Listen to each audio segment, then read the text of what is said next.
Back to my channel academy. तो आज मैं करने वाली हूँ आपके सारे ही कमेंट्स का जवाब। यहाँ पे हम Q&A सेशन करेंगे। जो भी आपने कमेंट्स किए थे मैं यहाँ पे डिटेल से एक्सप्लेन करने वाली हूँ, क्योंकि ऑब्वियसली कमेंट्स में आप जो है वो ज्यादा एक्सप्लेन नहीं कर पा रहे होते हो।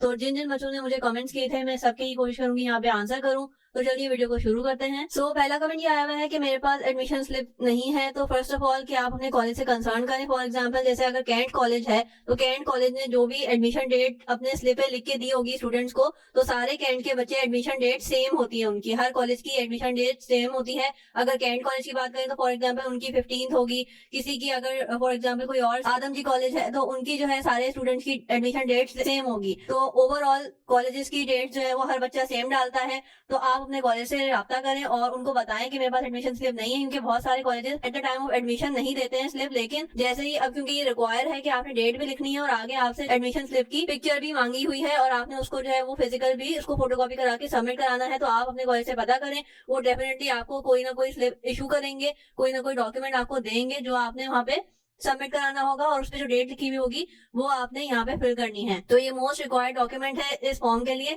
आप जरूर अपने कॉलेज से राब्ता करें, क्योंकि ये हर कॉलेज की डिफरेंट होती है और आपने वही डेट लिखनी होती है। ठीक है, तो आप अपने कॉलेज से राब्ता करें, इंशाल्लाह आपका ये प्रॉब्लम सॉल्व हो जाएगा। और इसकी कॉपी भी ऑब्वियसली आपको लगानी है, सबमिट करानी है। तो आप अपने कॉलेज से बिल्कुल इससे कंसर्न करें और इंशाल्लाह आपका प्रॉब्लम सॉल्व कर देंगे। दूसरा कमेंट हमारे पास आया हुआ है, मैं अपने नाम में मोहम्मद लिखना भूल गया हूँ और अब जो है वो वेबसाइट का जो है वो एरर आ रहा है। तो प्लीज आप लोग, मैंने आपको बार बार कहा है कि सबमिट कराने से पहले जो एडिट का ऑप्शन दिया है उसको गनीमत जाने और उसको एडिट के ऑप्शन को यूज करें सबमिट से पहले। अगर आपने सबमिट कर दिया तो देखिए ना आपके हाथ में कुछ है ना मेरे हाथ में कुछ है। मैं आपको यहाँ पे सिर्फ बता सकती हूँ, मैंने इसीलिए कहा है कि मेरी तीनों वीडियोस आप फॉर्म फिल करने से पहले देखें, ताकि आपके जो भी कंसर्न हो हर चीज आपके दिमाग में हो, हर चीज आपको पता हो पहले से। जब आप फॉर्म फिल करने बैठ जाते हो तो फिर आपको सिर्फ और सिर्फ चीजें चाहिए होती है फिलअप करने के लिए। और अगर आपने सबमिट कर दिया है तो देखिए ना मैं कुछ कर सकती हूँ ना आप कुछ कर सकते हैं। आपको पहले से ये चीजें दिमाग में रखनी थी, ध्यान से रखनी थी। ठीक है, अब आपने अगर सबमिट कर दिया तो कुछ नहीं हो सकता। अगर नहीं सबमिट किया तो आप एडिट के ऑप्शन को यूज कर सकते हो, या फिर आप एक ये काम कर सकते हो कि दूसरा अकाउंट बना के न्यू यूजर बन के आप दोबारा से फॉर्म फिल कर सकते हो। अगर ये चीज आपके लिए वर्क करती है तो वेल एंड गुड, अदरवाइज आप अब कुछ नहीं कर सकते। तो प्लीज आप ये सारी चीजें ध्यान में रख के फॉर्म को फिल करें। अब मेरे पास ये कमेंट आ रहे हैं कि जो फेल हैं वो एनरोलमेंट फॉर्म में ग्रेड क्या लिखे। तो फर्स्ट ऑफ ऑल आप लोग मेरा नहीं ख्याल के एलिजिबल हैं कि आपका एनरोलमेंट जाएगा।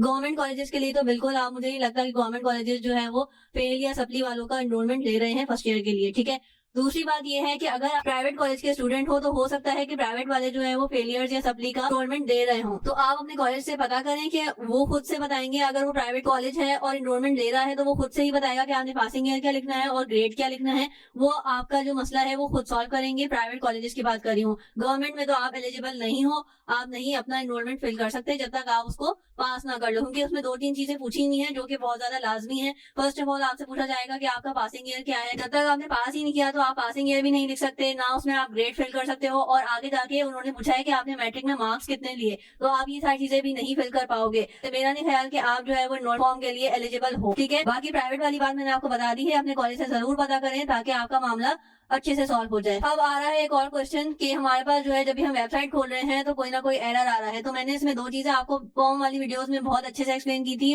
कि फर्स्ट ऑफ ऑल आपका जो इंटरनेट कनेक्शन है वो बिल्कुल फुल स्पीड हो, बहुत अच्छा चल रहा हो, बीच में ड्रॉप ना हो। ठीक है, क्योंकि जैसे ही इंटरनेट ड्रॉप होता है आपका जो फॉर्म फिल है वो नहीं आगे प्रोसीड कर रहा होता है। ठीक है, जो भी इन्फॉर्मेशन आप दे रहे होते हो वो उस तक नहीं पहुंच रही होती और कोई ना कोई मसला आ रहा होता है। ठीक है, तो फर्स्ट ऑफ ऑल अपना इंटरनेट कनेक्शन जो है वो चेक कर लें। सेकेंडली आप पेज को रिफ्रेश करो, आपका ये मसला जो है वो सॉल्व हो जाएगा। अब तो इतना ज्यादा इशू नहीं आ रहा वेबसाइट में। स्टार्टिंग में ये हुआ था जब फॉर्म की डेट आई थी 29 नवंबर से 2-3 दिन तक ये मसला सामने आया था कि वेबसाइट जो है वो हैंग हो रही है या एरर आ रहा है, क्योंकि बहुत सारे बच्चे एक साथ फेल कर रहे थे। तो ऑब्वियसली ये मसले होते हैं, जिस दिन रिजल्ट आता है उस दिन भी ऐसी चीजें होती रहती हैं। लेकिन अब ये मामला ऑलरेडी सॉल्व हो चुका है, अब ऐसा कोई नहीं है मसला, वेबसाइट हैंग नहीं हो रही। आप अपना इंटरनेट कनेक्शन चेक करो और पेज को रिफ्रेश करो, इंशाल्लाह आपको परेशानी नहीं होगी। और तीसरी बात ये हो सकती है कि आप इन्फॉर्मेशन भी आप जो है वो गलत दे रहे होगे, या तो ईमेल में कोई स्पेलिंग मिस्टेक होगी या आपका जो पासवर्ड है वो मसला कर रहा होगा, तो प्लीज इसको भी देख लेना। अब मेरे पास कमेंट आया हुआ है कि जी मैंने फॉर्म जो है वो फिल कर लिया है लेकिन सेव नहीं हो रहा, पीडीएफ नहीं बन रही। या पीडीएफ सेव नहीं हो रही। तो इन तीनों चीजों के लिए मैंने आपको ऑलरेडी फॉर्म में बताया था, प्लीज वीडियो को पूरा देखा करें। मैंने आपको कहा था कि आप वीडियो को स्किप ना करें, क्योंकि इसमें बहुत छोटी छोटी चीजें हैं जो बहुत ज्यादा इंपॉर्टेंट है आपके लिए, ठीक है। मेरा नुकसान कुछ नहीं होगा, आपका अपना नुकसान हो रहा है कि अब मसले आ रहे हैं, ठीक है। अब मैं यहाँ पे बता देती हूँ आपको दोबारा से कि जैसे ही आप इस पेज पे आओगे फॉर्म फिल करने के बाद, तो पहली बात की जो एडिट का ऑप्शन है ये गनीमत जाने और इसको यूज करें जो भी करेक्शन करनी है। उसके अलावा जैसे ही आपका फॉर्म रीचेक हो गया, आपने फिल कर दिया सब कुछ, तो आपके पास ये 3 लाइंस आ रही हैं और यहाँ पे आ रहा है प्लीज डाउनलोड दिस फॉर्म। तो आपने इस पे क्लिक करना है। दिस फॉर्म का मतलब ये जो यहाँ पे लिंक बना हुआ है ना, बेसिकली आप ये समझ लें, आपने जैसे ही इस पे क्लिक करना है ना, तो आपके पास पीडीएफ बन जाएगी ऑटोमेटिकली। अब आपने जो सेव करना है वो मैं आपको बता देती हूँ कैसे करना है। ऑलरेडी आपके पास पीडीएफ बन जाएगी। जैसे ही आप दिस फॉर्म पे क्लिक करोगे आपके पास पीडीएफ बन जाएगी। अब पीडीएफ जो है बेसिकली जब आप डाउनलोड कर रहे हो, और बहुत सारे बच्चे ये बोल रहे हैं कि डाउनलोड नहीं हो रही, तो हो रही होगी डाउनलोड। अगर आपका इंटरनेट कनेक्शन अच्छा चल रहा है और कोई मसला नहीं है तो आपके पास डाउनलोड हो रही होगी। अगर आप फोन में यूज कर रहे हो तो आपके पास एक फोल्डर आता है फाइल मैनेजर, तो वहां पे आप जाके देखो, आपको आपकी पीडीएफ मिल जाएगी, ठीक है। और अगर जो बच्चे लैपटॉप या कंप्यूटर पे कर रहे हैं वो उनके पास आ रहा होगा डाउनलोड्स का एक बटन, ठीक है। डाउनलोड्स में दिस पीसी में जाओगे तो उसमें डाउनलोड्स का ऑप्शन आता है, वहां पे आप जैसे ही क्लिक करोगे तो आपके पास लेटेस्ट अपडेट आ जाएगी। और अगर नहीं आ रही तो आप राइट क्लिक करोगे तो उसमें जो है आपके पास आ जाएगा ऑप्शन सॉर्ट बाय। जब सॉर्ट बाय पे क्लिक करोगे तो आपके पास लेटेस्ट आ जाएगा, सॉर्ट बाय डेट करना, तो जिस डेट को आपने वो सेव करी है, डाउनलोड करी है, वो सबसे ज्यादा टॉप पे आ जाएगी, ठीक है। तो आई होप कि आपको ये समझ आ गया होगा। अगर जिन बच्चों ने फोन में करी है डाउनलोड, तो फोन में आप फाइल मैनेजर को चेक करो, उसमें इंशाल्लाह आपके पास फोल्डर के अंदर डाउनलोड हो चुकी होगी फाइल, ठीक है। अब आपने वो चेक कर लिया, अब आपके पास ये एक ही मसला ये आ सकता है कि खुल नहीं रही। तो बेटा खुलने के लिए आपको पीडीएफ के लिए ये सारे जो ऑप्शंस हैं, ये सारी जो एप्स हैं, ये करनी पड़ेंगी। इसमें से कोई एक भी कर लो तो आपके लिए आपकी जो फाइल है वो इजीली खुल जाएगी फोन पे भी, ठीक है। इनमें से कोई भी आप इजीली इसको ऐप को डाउनलोड कर सकते हो। उसके अलावा आप जो है इसके थ्रू भी अपने पास फॉर्म को सेव कर सकते हो, ठीक है। व्हाट्सएप पे शेयर कर लो, अपने आप को जीमेल कर लो, अपने आपके पास जो है आपके फॉर्म जो है वो सेव हो जाएगा। अदरवाइज उसको कॉपी करके कहीं आप सेव साइट अपना लिंक बना के सेव कर सकते हो। मोर ऑप्शंस में भी आप जा सकते हो, ठीक है। तो बहुत सारे तरीके हैं अपना फॉर्म को सेव करने की और डाउनलोड करने का, मैंने बता दिया। अगर मोबाइल में कर रहे हो, फोन में कर रहे हो, तो फाइल मैनेजर का फोल्डर चेक करो, और अगर कंप्यूटर में कर रहे हो तो वो आपके पास डाउनलोड्स में ऑलरेडी आ रहा होगा, ठीक है। आई होप कि आपको क्लियरली समझ आ गया होगा। देखते हैं हमारे पास आ रहा है मार्कशीट और एडमिशन स्लिप का अलग अलग प्रिंट आउट करें और उसको इनरोलमेंट फॉर्म के साथ स्टेबल करना है या नहीं करना। तो बेटा आपने जो है जैसे ही फॉर्म फिल किया, आपके पास पीडीएफ आ गया, आपने उसको स्कैन करवाना है, यानी कि फोटोकॉपी करवा लो। और फोटोकॉपी के साथ साथ आपने ये जो सारी चीजें आपने फॉर्म में लगाई थी वो भी आपको हार्ड कॉपी जो है वो चाहिए होगी। जो ओरिजिनल मार्कशीट है उसकी फोटोकॉपी करा लो, और जो एडमिशन स्लिप है उसकी भी फोटोकॉपी करवा के स्टेबल करना है और अपने फॉर्म के साथ सबमिट कराना है। तो ये दोनों चीजें जो है, दोनों डॉक्यूमेंट आपके लिए रिक्वायर्ड हैं, तो आपने ये स्टेबल करना है, ठीक है। आई होप कि आपको ये बात क्लियर हो गई होगी। जो भी कमेंट्स आ रहे हैं मैं कोशिश कर रही हूँ इस वीडियो में कवर कर दूं। आगे भी जो कमेंट्स आते जाएंगे, जिनको जो मसले हैं वो कमेंट में पूछ सकते हैं मुझे, मैं वहां भी रिप्लाई कर दूंगी। और अगर कोई डिटेल क्वेश्चन होंगे तो मैं आपके लिए एक और वीडियो बना दूंगी। अब एक और कमेंट आया हुआ है कि मेरी एनआईसी पूरी नहीं आ रही, टाइप करने के बाद ऑप्शन खत्म हो जाता है। तो बेटा इसके अंदर आपके पास जो एनआईसी का है, उसके अंदर एनआईसी में जो आपके पास बीच में डैश आ रहे होते हैं, 5 डिजिट के बाद एक और डैश आता है, इस तरह से बीच में 2 से 3 डैश जो है वो आपके पास एनआईसी नंबर में आते हैं। तो आपने इसमें जब फिल करोगे तो डैश नहीं डालने, जस्ट नंबर डिजिट जो लिखे हुए ना वो डालते जाना है। तो इंशाल्लाह आपकी जो एनआईसी नंबर है वो पूरा हो जाएगा। अब एक और कमेंट आया हुआ है कि मेरे पास जो पिक्चर है उसमें मार्कशीट आ रही है, तो उसमें आप जो है एडिट का ऑप्शन यूज करो। मैंने आपको कहा था आप उसमें दोबारा से जाके री अपलोड कर सकते हो। जैसे ही आप क्लिक करोगे प्रोफाइल पिक्चर के ऊपर तो आपके पास दोबारा से गैलरी खुल जाएगी और आपने सही पिक्चर अपलोड करनी है। हो सकता है कि जो आप नंबर सिलेक्ट कर रहे हो या जो फाइल सिलेक्ट कर रहे हो उसमें आपकी मार्कशीट की ही पिक्चर हो, तो आपने इसको भी ध्यान में रखना है और अच्छे से अपलोड करना है। दूसरा इसी में कमेंट आया हुआ है कि जी मेरा प्रीवियस बोर्ड जो है वो आखान बोर्ड था और माइग्रेशन सर्टिफिकेट जो है वो उसमें भी सर्टिफिकेट की पिक्चर नहीं आ रही, तो उसमें भी आप री अपलोड करो, इंशाल्लाह आपका जो है वो मसला सॉल्व हो जाएगा। दूसरी बात ये कि अगेन इंटरनेट कनेक्शन देख लेना, हो सकता है इंटरनेट कनेक्शन इतना ज्यादा वीक हो कि वो अपलोड होने में टाइम ले रहा हो, या उसको सिग्नल इतने बुरे नहीं आ रहे हो कि वो उसको री अपलोड कर ले। और अगेन साइज का भी आपके पास जो है वो मसला आ सकता है, क्योंकि उन्होंने बोला है कि 1 MB की फाइल से ज्यादा बड़ी फाइल नहीं हो, तो आपने फाइल का भी साइज देखना है। और फाइल साइज का छोटा करना भी मैं आपको यहाँ पे बता दूंगी कि फाइल को छोटा कैसे करना है। अगर किसी की बड़ी फाइल है तो वो अपलोड नहीं होगी। अगेन 1 MB से छोटी फाइल तो अपलोड हो जाएगी, 1 MB से बड़ी फाइल नहीं होगी अपलोड। तो मैं आपको यहाँ पे रिसाइज भी करना सिखा दूंगी इस वीडियो के एंड में। नेक्स्ट कमेंट आया हुआ है कि जो हमने फोटो कॉपी करवानी है तो वो हमारे पास कलर प्रिंट में हो या ब्लैक में। तो देखो आप दोनों में करवा सकते हो, लेकिन मोस्टली जो है वो फॉर्म्स वगैरह ब्लैक में ही करवाए जाते हैं, कॉमनली ब्लैक ही हमारे पास जो है यूज हो रहा होता है, तो आप ब्लैक में भी करा लो, कोई इशू नहीं है। नेक्स्ट कमेंट आया हुआ है फीस कितनी है और 1100 जो है हमारे पास मेंशन हुई भी है। तो बेटा आपका जो इससे पहले फॉर्म जाते थे उसकी इनरोलमेंट फीस जाती थी और आपको वो चालान जमा कराना पड़ता था, लेकिन इस बार जो निगरान वजीर आला है उन्होंने फॉर्म की जो फीस है वो माफ कर दी है, यानी कि फ्री ऑफ कॉस्ट है, तो आपको कोई फीस नहीं जमा करानी फॉर्म के साथ। और एक और बात की it depend on the colleges, तो अगर कॉलेज वाले आपसे पैसे ले रहे हैं तो वो आपको फिर ऑब्वियसली सबमिट करानी पड़ेगी, अदरवाइज फॉर्म के साथ कोई फीस नहीं जाएगी। कॉलेजेस ले रहे हैं तो वो एक अलग बात है, आपको फिर उनसे ही प्रोसेस पूछना है और वो सबमिट करानी है।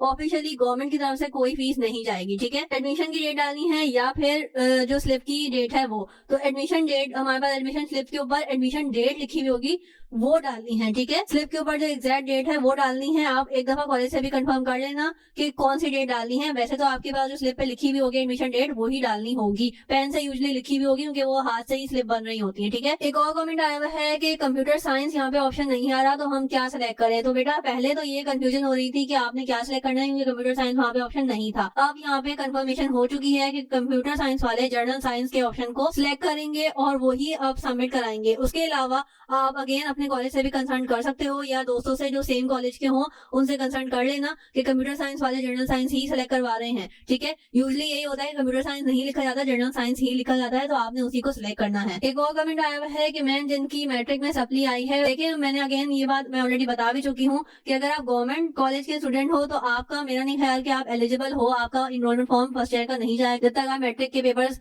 क्लियर ना कर लो, ठीक है। आपने सप्ली देनी होगी, आपका रिजल्ट आएगा, आप पास होगे, देन आप दोबारा से रीएडमिशन करोगे, ठीक है। और अगर आप प्राइवेट स्टूडेंट हो, प्राइवेट कॉलेज के स्टूडेंट हो, तो आप अपने कॉलेज से कंसर्न करो क्योंकि मोस्टली कॉलेजेस जो है प्राइवेट खासतौर पे वो दे देते हैं एडमिशन जिनकी सप्ली आई हुई होती है या जो फेलियर्स होते हैं, तो आप अपने कॉलेज से कंसर्न करो और वही सारी चीजें आपको प्रोवाइड करेंगे क्योंकि बहुत सारी चीजें आपसे पूछी गई हैं। आपसे पासिंग ईयर पूछा गया है, मैट्रिक के नंबर्स पूछे गए हैं, हर चीज आपसे मैट्रिक की पूछी गई है और मैट्रिक की मार्कशीट भी आपसे पूछी गई है। तो ये सारी चीजें आप अपने प्राइवेट कॉलेज से कंसल्ट कर सकते हो, अदरवाइज गवर्नमेंट कॉलेजेस आपको एडमिशन नहीं देंगे, ना एनरोलमेंट लेंगे, ठीक है। नेक्स्ट कमेंट हमारे पास, अच्छा ये इनका मसला ये है कि इनकी जो पिक्चर है वो 1 MB से ज्यादा बड़ी है और 1 MB से बड़ी फाइल अपलोड नहीं होगी। तो मैं आपको यहाँ पे रीसाइज करना यानी कि पिक्चर का जो साइज है उसको छोटा करना सिखा देती हूँ बगैर क्रॉप कर, क्योंकि बहुत सारे बच्चे ये कर रहे हैं कि अगर उनकी पिक्चर बड़ी है तो बहुत सारे बच्चे ये सिर्फ क्रॉप करके बैकग्राउंड को रिमूव करके या आसपास से काट पीट के और इस तरह से अपलोड कर रहे हैं। तो देखिए आपको एक प्रॉपर पिक्चर चाहिए फॉर्म के लिए, ठीक है, जो आपकी हर जगह आप काम आने वाली है। तो प्लीज ऐसा मत करें, क्रॉप श्रॉप नहीं करें। मैं आपको जो अच्छा तरीका आसान तरीका है वो बता देती हूँ,